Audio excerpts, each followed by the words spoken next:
Wherever you go, whatever you do, throw a little at it. Omax, Vest and Briefs. Villupuram மாவட்டம் செஞ்சி தொகுதி திமுக வேட்பாளர் செஞ்சி மஸ்தான் முஸ்லிம் மதத்தில் இருந்தாலும் இஸ்லாமிய மக்களுக்காக இதுவரை எதுவும் செய்யவில்லை என செஞ்சி முஸ்லிம் மதத்தின் ஜமாத் தலைவரின் தம்பியும் திமுக முன்னாள் கவுன்சிலருமான காஜா மொய்தீன் குற்றம் சாட்டினார். செஞ்சியில் பாமக வேட்பாளர் கணேஷ்குமாருக்கு ஆதரவாக நடைபெற்ற பிரச்சாரத்தில் முன்னாள் அமைச்சர் சி வி சண்முகம் வாக்கு சேகரித்தார். இந்நிகழ்ச்சியில் பேசிய காஜா மொய்தீன் செஞ்சி மஸ்தான் மீது சரமாரியாக குற்றம் சாட்டியதுடன் தான் பாஜகவில் சேர்ந்தால் என்ன தவறு என்றும் கேள்வி எழுப்பினார்.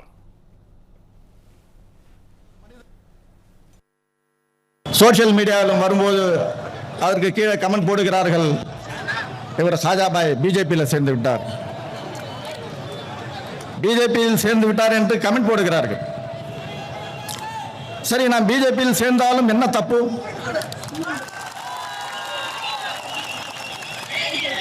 அது அல்லாஹ்விடத்தில் அது ஒன்றும் குற்றம் இல்லை.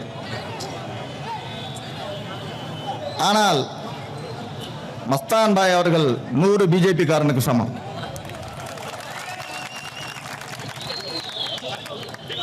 அவர் நல்லதை முஸ்லிம்களுக்காக செய்ததே இல்லை. இதெல்லாம் நான் அவரிடத்தில் நேரடியாகவே கேட்டேன். ஓட்டு கேட்டு வரும்போது நாங்கள் உங்களுக்காக இத்தனை வருட காலமாக உறுதுணையாக இருந்தோம், நீங்கள் என்ன செய்தீர்கள் என்று கேட்டேன். அவரால் பதிலே சொல்ல முடியவில்லை.